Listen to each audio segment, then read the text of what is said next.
Shoes, laptop packs, watches, dresses எல்லாம் 80% ஆஃபரில் இருக்குது. லிங்க் கீழே இருக்க டிஸ்கிரிப்ஷன் பாக்ஸில் இருக்குது. வாங்கி என்ஜாய் பண்ணுங்கள். பிக் பாஸ் 4வது நாள் ரஜினிகாந்தோட படைப்பா படத்துலேருந்து வெற்றி கொடிக்கட்டு பாட்டோட தொடங்குது. காலையில் 8 மணிக்கு எல்லோரும் எழுந்திரிச்சு அவங்களோட டெய்லி ரொட்டீன்ஸை பண்ணிவிட்டு அவங்க அந்தந்த இடத்துல உக்காந்துட்டு இருக்காங்க. ஆனால் நமிதா நம்ம படையப்பா படத்தில் வந்த வெற்றி கொடி பாட்டுக்கு கூட செம்மையாக டான்ஸ் ஆடுறாங்க. அந்த டான்ஸை நீங்கள் கண்டிப்பாக பாருங்கள். 8:30 மணிக்கு ஓவியாவும் ரைஸாவும் பேசிக்கிட்டு இருக்காங்க. இந்த இடத்துல வந்துட்டு வெறும் காப்ஸ் தான் தராங்க, அதாவது வெறும் சோறு மட்டும்தான் தந்துக்கிட்டு இருக்காங்க. டெய்லி நான் இப்படியே சாப்பிட்டுக்கிட்டு இருந்தேன்னா ஃபேட் ஆயிடுவேன், நான் வந்துட்டு டயட்டிங்கில் இருக்கேன் அப்படின்னு சொல்லி 2 பேரும் பேசிகிட்டு இருக்காங்க. அதுக்கப்புறமா வந்துட்டு ரைஸாவும் ஜூலியும் பேசிக்கிட்டு இருக்காங்க. ஜூலி வந்துட்டு ரைஸா கிட்ட கேட்குறாங்க, நேற்று நீங்கள் சொன்னதுனால தானே நான் போய் அவங்க கிட்ட கேட்டேன் சாப்பாடு கெட்டு போச்சுன்னு, அதை பற்றி பேசிகிட்டு இருக்காங்க. ரைஸா சொல்கிறாங்க நான் அது மாதிரி கேட்கவே இல்லை அப்படின்னு ஜூலி கிட்ட போய் பேசுகிறாங்க. அதுக்கப்புறமா டைனிங் ஹாலில் நமிதா, சக்தி, ஓவியா எல்லாரும் உட்காந்துக்கிட்டு ஆர்ஆரை கலாச்சிக்கிட்டு இருக்காங்க. அதுக்கப்புறமா காயத்ரி, ஸ்நேகன் வந்துட்டு ஸ்ரீக்கு அட்வைஸ் பண்ணிகிட்டு இருக்காங்க. நீ ஏன் இப்படி இருக்க, நீயாவே இரு அப்படின்னு சொல்லி அட்வைஸ் பண்ணிகிட்டு இருக்காங்க. அதுக்கப்புறம் டைனிங் ஹாலில் எல்லோரும் உட்காந்துட்டு இருக்காங்க. பரணியை கொஞ்சம் சீக்கிரம் வாங்க அப்படின்னு சொல்லி கூப்பிட்டு இருக்காங்க. பரணி சாமிக்கிட்டு அதுக்கப்புறமா அந்த டைனிங் ஹாலில் உட்காந்துட்டு நமிதா வந்துட்டு லெக்சர் எடுத்துகிட்டு இருக்காங்க. என்ன சொல்கிறாங்கன்னா பாத்ரூம் வந்துட்டு க்ளீனாக இல்லை, எல்லாம் பாத்ரூம் போனீங்கன்னா கொஞ்சம் க்ளீனாக போங்க, மெச்சூர்டாக இருங்க, நிறையா க்ளீனிங் ப்ராசஸை பற்றி நீங்கள் லேர்ன் பண்ணிக்கணும் அப்படின்னு சொல்லிட்டு இருக்காங்க. கூடவே ஸ்நேகனும் அதான் சொல்கிறாரு, நான் வந்துட்டு எல்லா இடத்துலையும் ஒர்க் பண்ணிகிட்ருக்கேன், க்ளீனிங் டீம் வந்துட்டு ரொம்ப சின்னதாக இருந்தாலும் இவ்வளோ பெரிய வீட்டை தனியாக அவங்களால க்ளீன் பண்ண முடியாது, நம்மளால் முடிஞ்ச அளவுக்கு நம்மளும் அவங்களுக்கு ஹெல்ப் பண்ணலாம் அப்படின்னு ஸ்நேகன் சொல்கிறாரு. மறுபடியும் நமிதா என்ன சொல்கிறாங்கன்னா, நம்ம வீட்டில் இருக்கவங்களெல்லாம் விட்டுட்டு இவ்வளோ தூரம் வந்து தனியாக இருக்கும், யாரும் செல்ஃபிஷாக இருக்க வேணாம், ஒருத்தங்களுக்கு இன்னொருத்தங்க ஹெல்ப் பண்ணிக்கிட்டு உதவியாக இருங்க அப்படின்னு கொஞ்சம் தடுமாறி தமிழில் சூப்பராக பேசிடுறாங்க நமிதா.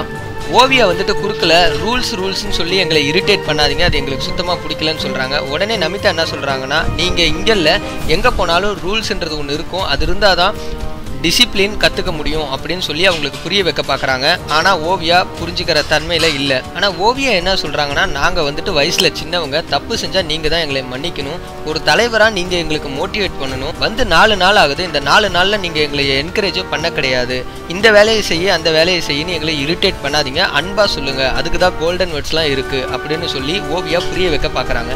அதுக்கப்புறமா குறுக்கில் காயத்ரி சொல்கிறாங்க. அவங்க என்ன சொல்கிறாங்கன்னா, குக்கிங் டீமில் இருக்கிற நான் ஒரு நாளைக்கு 4 தடவை தான் சமைச்சு கொடுக்க முடியும், ஸ்நாக்ஸ்லாம் இங்கே கிடையாது, வேணும்னா வெஜிடபிள்ஸை பச்சையாக சாப்பிடுங்க, ஃப்ரூட்ஸ் இருக்குது எவ்வளோ நாள் எடுத்து சாப்பிடுங்க, தண்ணி குடிச்சிக்கோங்க, இல்லைனா காய்கறி கூட எடுத்து சாப்பிடுங்க, என்னையை வந்துட்டு டிஸ்டர்ப் பண்ணாதீங்க, 4 தடவை சமைச்சு கொடுக்குறதே பெரிய விஷயம் அப்படின்னு சொல்கிறாங்க. அதுக்கப்புறம் ஓவியா என்ன சொல்கிறாங்கன்னா, மறுபடியும் ரூல்ஸ் என்ன இரிட்டேட் பண்ணுது, இதுதான் எனக்கு பிடிக்கல அப்படின்னு சொல்லி சொல்கிறாங்க. உடனே ஸ்நேகன் என்ன சொல்கிறாருன்னா, நீங்கள் வந்துட்டு நியூ ஜென்ரேஷன்லேருந்து வந்திருக்கீங்க, நாங்கள் ஏதோ 80 வயசு மாதிரியும் நீங்கள் ஏதோ 20 வயசு மாதிரியும் பேசிக்கிட்டு இருக்கிறீங்க, உங்களுக்கு எடுத்து சொல்ல வேண்டிய அவசியம் கிடையாது, நீங்கள் ஆல்ரெடி மெச்சூர்டு தான் அப்படின்னு ஸ்ட்ரிக்டாக பேசும் பொழுதே ஓவியாவுக்கு கோவம் வந்துட்டு எனக்கு சுச்சா வருது நான் போகிறேன்னு சொல்லிட்டு அந்த மீட்டிங்லேருந்து எந்திரிக்கிறாங்க. ஆனால் அவங்களுக்கு அங்கே உட்கார பிடிக்காம தான் இப்படி பொய் சொல்லிக்கிட்டு எந்திரிச்சு போகிறாங்க.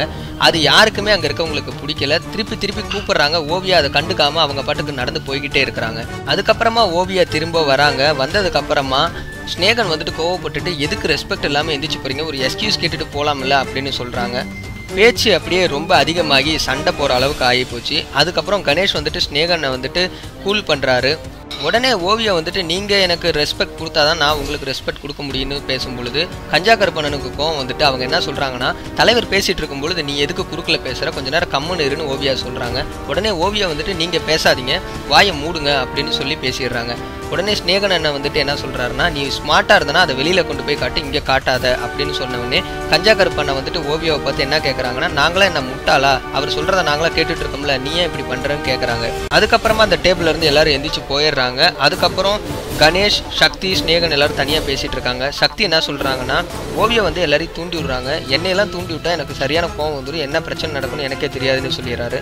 அதுக்கப்புறம் ஆர்ஆரும் ஓவியாவும் தனியாக உட்காந்து பேசிகிட்டு இருக்காங்க. ஆர்ஆர் வந்துட்டு ஓவியா கிட்ட என்ன சொல்கிறாங்கன்னா, நீ தப்பு பண்ணலன்னா அந்த இடத்துல தான் உட்காந்துருக்கணும், அந்த இடத்த விட்டு எந்திரிச்சு போகக்கூடாது, எல்லாரும் உன் மேலே தப்புன்னு தான் நினைப்பாங்க அப்படின்னு அட்வைஸ் பண்ணிட்டு இருக்காரு.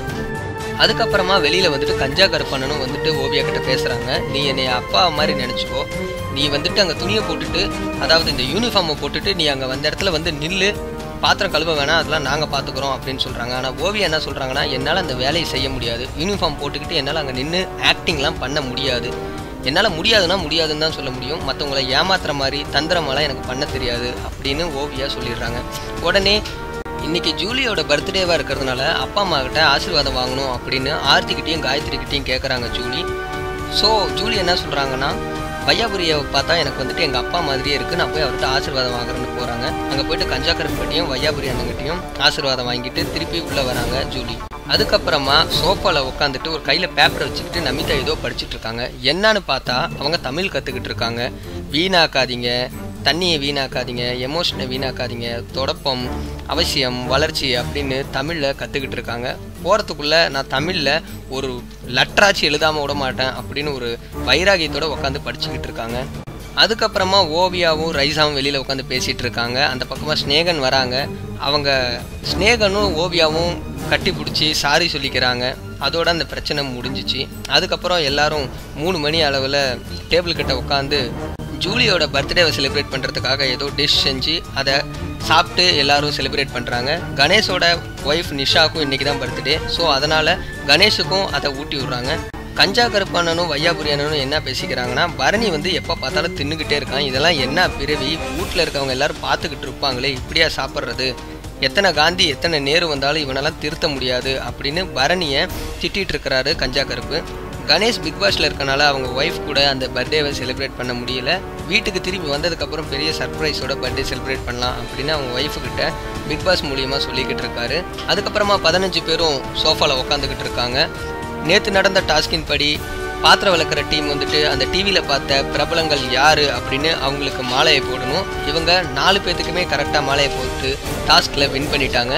அதுக்கப்புறமா கிளீனிங் டீமை உள்ளே கூப்பிட்றாங்க. அவங்களுக்கும் அதே மாதிரி சில புகைப்படங்கள் காட்டப்படுது. அது யாருன்னு இவங்க எல்லாரும் டிஸ்கஸ் பண்ணிக்கிட்டே இருக்காங்க. ஒன்று வந்துட்டு ஜூலி, காயத்ரி, ரைசா அப்படின்னு கன்ஃபார்ம் பண்ணியிருக்காங்க. இன்னொருத்தங்க யாருன்னு தெரியல, அதில் குழப்பத்தில் இருக்காங்க. அதுக்கப்புறமா ஒரு டாஸ்க் வருது. இந்த டாஸ்கோட பேர் வந்துட்டு சோல்மேட். வைவோ ரூமில் வந்துட்டு 15 பிரேஸ்லெட் இருக்குது. அந்த பிரேஸ்லெட்டை அவங்களுக்கு பிடிச்சவங்களுக்கு போட்டு விடணும். அந்த போட்டு விட்டதுக்கு அப்புறமா அதற்கான ரீசனையும் அவங்க சொல்லணும். அதுதான் டாஸ்க். ஃபஸ்ட்டு நமிதா வந்துட்டு காயத்ரிக்கு அந்த பிரேஸ்லெட்டை போட்டு எனக்கு அவங்கள தான் ரொம்ப பிடிச்சிருக்கு, ரொம்ப வருஷமாக எனக்கு அவங்கள தெரியும் அப்படின்னு சொல்லியிருக்காங்க. அதுக்கப்புறமா ஒவ்வொருத்தங்களா அவங்கவுங்களுக்கு பிடிச்சவங்களுக்கு அந்த பிரேஸ்லெட்டில் மாட்டி விடுறாங்க. ஸ்னேகன் வந்துட்டு கணேஷுக்கும், சக்தி வந்துட்டு கஞ்சா கருப்பண்ணனுக்கு, மறுபடியும் ஸ்னேகனுக்கு வந்துட்டு ஓவியா, ஜூலிக்கு வந்துட்டு பரணி வந்துட்டு ஜூலிக்கு அப்படின்னு பிரேஸ்லெட்டை மாற்றிக்கிறாங்க. அதே மாதிரி ஆர்த்தி வந்து ஜூலிக்கு போட்டு விட்டாங்க. ஓவியா வந்துட்டு ஸ்னேகன் அண்ணாவுக்கு போட்டு விட்டாங்க. வையாபுரி வந்துட்டு கஞ்சா கருப்பு அண்ணனுக்கு போட்டு விட்டாங்க. நமிதா வந்து காயத்ரிக்கு போட்டாங்க. இப்படின்னு எல்லாருமே பிரேஸ்லெட்டை மாற்றி போட்டுக்கிட்டாங்க. அதாவது அவங்களுக்கு பிடிச்சவங்களோட அந்த பிரேஸ்லெட்டை போட்டுக்கிட்டாங்க. அதுக்கப்புறமா பிக் பாஸ் கிட்ட இருந்து ஒரு பெரிய கேக் வருது. ஜூலியோட பர்த்டேவை செலிப்ரேட் பண்ணுறதுக்கு அந்த கேக்கை கொடுக்குறாங்க. அந்த கேக்கை பார்த்தவொடனே எல்லாரும் ஓடுறாங்க பாருங்க, ஒரு ஓட்டம். எல்லாம் முடிச்சதுக்கு அப்புறம் தான் எல்லாரும் உட்காந்து பேசிகிட்டு இருக்காங்க. அதாவது ஆர்த்தி, நமிதா, ரைசா எல்லாம் உட்காந்து பேசிகிட்டு இருக்காங்க. அவங்க என்ன பேசுகிறாங்கன்னா, ஜூலி வந்துட்டு ஓவராக ஆக்டிங் பண்ணுறா, வெளியில் ஒரு மாதிரியும் உள்ளே ஒரு மாதிரியும் பண்ணுறா அப்படின்னு சொல்லி பேசிக்கிட்டு இருக்காங்க. அதுக்கப்புறம் ஸ்ரீ வந்துட்டு ரொம்ப கம்மியான வாக்குகளை எடுத்ததுனால அவர் இந்த ப்ரோக்ராம்லேருந்து எலிமினேட் செய்யப்பட்டார். ஆர்த்திக்கு கேக்கு கொடுக்க வேணாம் அப்படின்னு சொல்லிட்டு கணேஷ் சொல்கிறாரு. ஆனால் ஆர்ஆர் வந்து என்ன சொல்கிறாங்கன்னா, இல்லை அவங்களுக்கு கேக்கு கொடுக்கணும், என் வாழ்க்கையில் விளக்கேற்றி வச்சதே அவங்க தான் அப்படின்னு சொல்கிறாங்க. பிக் பாஸோட டே 4 இன்னையோட முடிஞ்சது. மறுபடியும் டே 5 நாளைக்கு தான் காட்ட போகிறாங்க.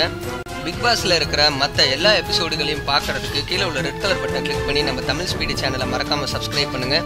நீங்கள் யாருக்கு ஓட்டு பண்ண போகிறீங்க அப்படின்றத கீழே உள்ள கமெண்ட் பாக்ஸில் ஓட் அப்படின்னு டைப் பண்ணி பக்கத்தில் அந்த கண்டஸ்டண்ட்டோட நேமையும் டைப் பண்ணிடுங்க. இப்போதைக்கு அனுன்யாவும் ஜூலியும் தான் டேஞ்சர் ஜோனில் இருக்காங்க. அடுத்த வாரம் மேபி அவங்க எலிமினேட் பண்ணுறதுக்கான சான்சஸ் ரொம்ப அதிகமாக இருக்குது. இந்த வீடியோ பற்றின உங்களோட கருத்துக்களையும் கீழே உள்ள கமெண்ட் பாக்ஸில் மறக்காமல் தெரிவிங்க.